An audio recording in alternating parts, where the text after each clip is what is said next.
Hi you four. Hi from Molly too. We've been having a really good week. Hope you have too. I've got something that we'd like to share with you, and then I've got a bit of a challenge if you're up for it. So while Molly gets settled, let me get this book. It's called My Place, and it's by Nadia Wheatley and Donna Rawlins. You've been working through some information about the people that first lived here in Australia, the Aboriginal and Torres Strait Islanders, and then when Captain Cook brought the first fleet over with the first settlers. I'm going to read two particular stories. One is set in 1788 and the other is set 10 years later in 1798. The first story is about an Aboriginal Australian, and his name was Barangaroo. You might have heard about Barangaroo in the city of Sydney now. So listen up to what Barangaroo's story is all about. So it's 1788, a while before the first settlers. My name is Barangaroo. I belong to this place. We're staying here for the summer at the creek camp to get fish down in the bay. But often we stay a while at other places. Everywhere we go is home. I live with my parents and my brother, Barangaroo, and my grandparents and my aunties and uncles and cousins. We took our tools and hunting and fishing stuff with us when we move. But of course, we leave the huts and canoes here for next time. Sometimes I wonder what it'd be like to stop in the same place always. But my grandmother says no one does that. I guess it would be boring. This is a map of this place. We camp here because the creek water's so fresh and good. And we're close to the river and the bay. In the creek, there's a great swimming hole where my cousins and I play. My father says he swam in exactly the same place when he was a boy. And my grandfather says he did too.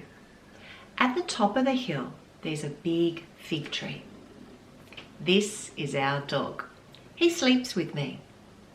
Last week, a whale got washed up on the bay, so we invited some other people from around about and had a big barbecue. As well as the meat, we had piles of vegetables and oysters, pippies and crabs and octopus. And I've forgotten what else. I ate so much, I thought I'd explode. Then I fell asleep till the nighttime party started.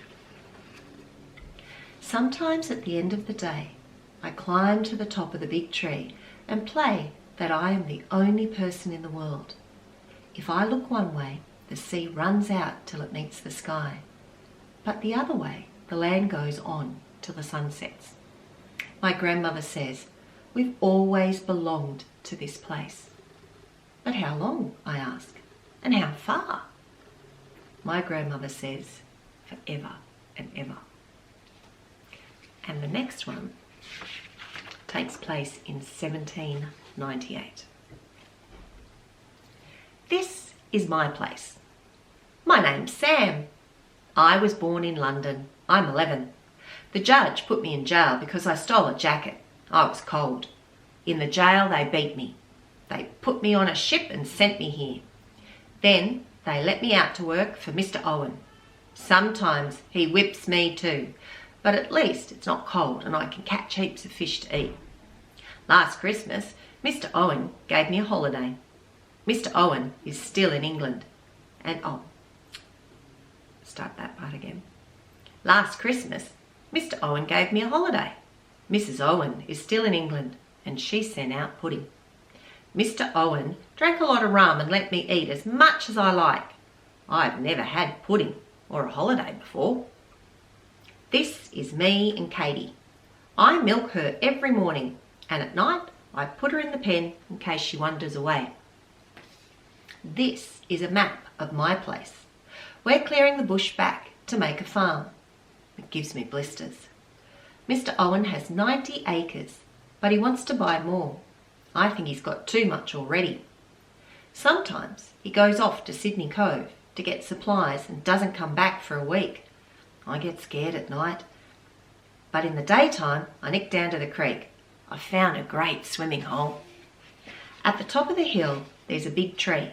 I climb up it and pretend I can see all the way to Shoreditch. That's where my mother is, and my sisters and brothers.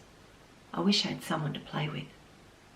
So those two stories, one about Barangaroo and one about Sam, are about two different children who lived in Australia many, many years ago.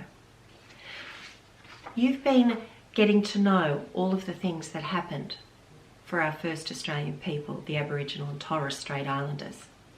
And then the changes that happened when the first settlers came a bit later on.